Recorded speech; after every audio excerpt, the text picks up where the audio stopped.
حضرت عوف بن مالک کے ایک فرزند کو جن کا نام سالم تھا مشرکین نے گرفتار کر لیا تو عوف بن مالک بارگاہ رسالت میں حاضر ہوئے اور اپنی مفلسی اور فاقہ کشی کی شکایت کرتے ہوئے عرض کیا کہ مشرکوں نے میرے بیٹے کو گرفتار کر لیا ہے، جس کے صدمے سے اس کی ماں بے حد پریشان ہے۔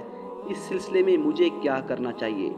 تو حضور اکرم صلی اللہ علیہ وآلہ وسلم نے فرمایا کہ تم صبر کرو اور پرہیزگاری کی زندگی بسر کرو۔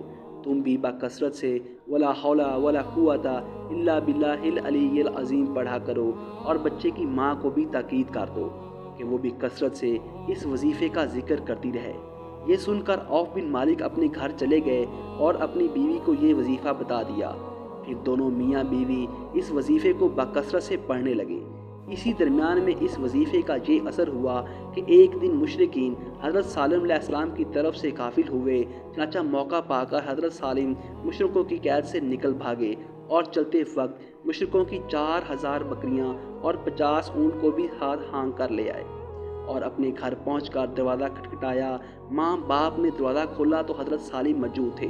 ماں باپ بیٹے کی ناگہاں ملاقات سے بے حد خوش ہوئے اور عوف بن مالک نے حضور اکرم صلی اللہ علیہ وآلہ وسلم کو اپنے بیٹے کی سلامتی کے ساتھ قید سے رہائی کی خبر سنائی اور یہ فتویٰ دریافت کیا کہ مشرکین کی یہ بکریاں اور اونٹ ہمارے لیے حلال ہیں یا نہیں۔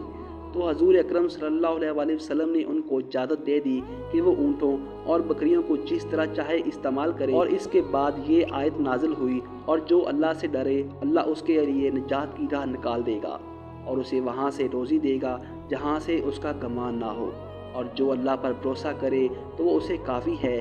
بے شک اللہ اپنا پورا کام کرنے والا ہے، بے شک اللہ نے ہر چیز کا ایک اندازہ رکھا ہے۔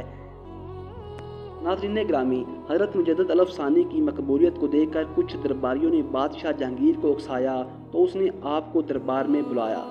چنانچہ آپ اسی انداز میں دربار میں آئے کہ نہ تو بادشاہ کو سلام کیا اور نہ سجدہ۔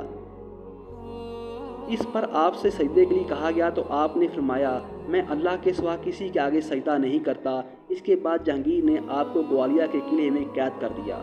آپ کا مکان لوٹ لیا گیا لیکن آپ پر اس کا کوئی اثر نہ ہوا۔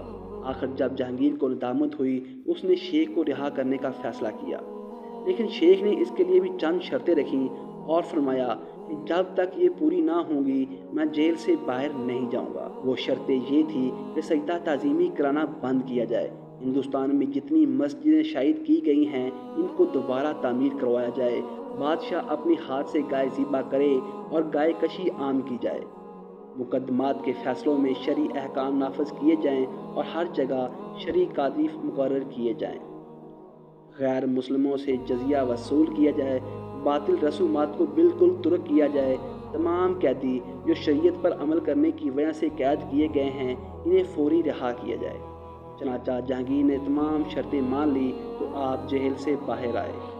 ناظرین، اگر آپ کو ہماری ویڈیو پسند آئی ہو تو پلیز ہمارے چینل کو سبسکرائب کر دیں۔ شکریہ۔